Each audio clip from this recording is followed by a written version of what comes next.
Assalamualaikum warahmatullahi wabarakatuh. Waalaikumsalam warahmatullahi wabarakatuh. Alhamdulillahirabbil alamin. Sahabat JSS dimanapun berada, seperti biasa pagi hari ini lumayan ya, sudah cukup berkeringat kita sebelum kita melaksanakan aktivitas seperti biasanya. Baiklah, kali ini kita mencoba untuk mempelajari sedikit tentang kejelasan di Islam ya. Islam mengajarkan kepada kita bahwasanya yang hitam itu hitam, yang putih itu putih. Al halalu bayyinun wal haramu bainun. Halal itu jelas, haram itu jelas. Tapi selalu ada saja yang di tengah-tengah. Wa bainahuma subhatun. Dan di antara kedua itu namanya subhat. Begitu di dalam kehidupan. Ada yang beriman, ada yang kafir. Jelas, iman dan kafir. Akan tapi ada saja salah satunya di tengah-tengahnya. Dia mengatakan diri beriman, namun sesungguhnya dalam hatinya dia itu kafir atau tertutup. Sehingga disebut dengan al-munafiq. Bahkan Allah Subhanahu wa taala mengabadikan nama al-munafikun sebagai salah satu nama surat dalam Al-Qur'an. Karena mengapa? Karena orang munafik itu kalau secara bahasa artinya al-munafiku huwallazi yuzhirul iman wa yubtinul kufro. Jadi seseorang yang memperlihatkan dirinya itu beriman, akan tapi dalam hatinya sesungguhnya dia menyembunyikan kekafirannya. Dan ini yang bahaya. Dan dalam kehidupan kita hati-hati para sahabat JSS dimanapun berada. Di setiap kelompok kita, di tempat kerja kita, pergaulan kita, akan selalu ada yang namanya orang-orang yang munafik, yang di depan kita dia terlihat baik, namun di belakang ternyata dia menusuk kita. Oleh sebab itu hati-hati kata Rasulullah SAW. Bagaimana kita bisa mengetahui orang itu munafik atau tidak? Setidaknya Rasulullah SAW pernah bersabda, an Abi Hurairah radhiyallahu anhu qala Rasulullah SAW, alamatul munafiki salasun. Ada ciri orang-orang yang munafik itu setidaknya ada 3 cirinya. Apa saja ciri orang munafik itu? Yang pertama, iza hadasa kazabah. Ketika dia berbicara selalu berbohong.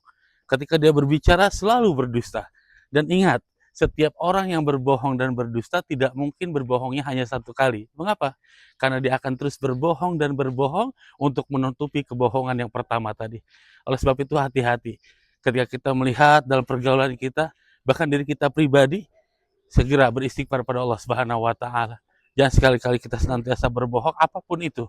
Ya, kata Rasulullah Shallallahu alaihi wasallam, lebih baik kita mengatakan itu yang pahit walaupun itu sakit daripada kita mengatakan yang baik namun itu adalah berbohong, berdusta. Dan yang kedua kata Rasulullah Shallallahu alaihi wasallam, apa alamatul munafik? Ciri orang-orang yang munafik yang kedua, wa iza wa'ada ahlafa. Yakni ketika dia berjanji dia senantiasa mengingkari. Sehingga Rasulullah SAW selalu mengajarkan jangan pernahlah berjanji-berjanji. Karena biasanya orang yang berjanji itu orang yang lagi bahagia. Dan terkadang jangan pernah juga kita memutuskan sesuatu ketika kita emosi. Makanya ada 2 hal yang Rasulullah SAW larang itu, senantiasa berjanji di saat bahagia dan senantiasa memutuskan sesuatu di saat emosi. Karena 2 hal itu pasti akan diingkarinya. Dan yang ketiga kata Rasulullah SAW, ciri daripada alamatul munafik, orang-orang yang munafik adalah wa iza tu'mina khona, yakni ketika dia dipercaya, diberikan kepercayaan, dia senantiasa berkhianat. Ada satu kisah di mana Al-Mubarak namanya. Dia ada seorang tukang kebun yang bertahun-tahun mengurus kebun seseorang sehingga tuannya datang pada saat itu dan meminta buah delima. Tolong ambilkan delima yang manis. Diambilkan oleh Mubarak. Ternyata pada saat dimakan oleh tuannya asam. Dan begitu lagi diulangi lagi berkali-kali sehingga tuannya berkatakan, mengapa engkau tidak tahu mana yang manis mana yang asam? Apa jawaban Mubarak yang menusuk hati kita semuanya? Dia mengatakan, Tuhan menyuruhku hanya untuk menjaga kebun, bukan untuk mencicipi rasa daripada buah tersebut. Allahu Akbar. Mudah-mudahan kita termasuk orang-orang yang senantiasa diberikan kepercayaan dan terus memberikan kepercayaan kepada orang lain, bukan yang senantiasa berkhianat atas kepercayaan orang lain. Mudah-mudahan kita semua tidak termasuk daripada salah satu ciri-ciri orang munafik ini. Amin ya rabbal alamin. Wassalamualaikum warahmatullahi wabarakatuh.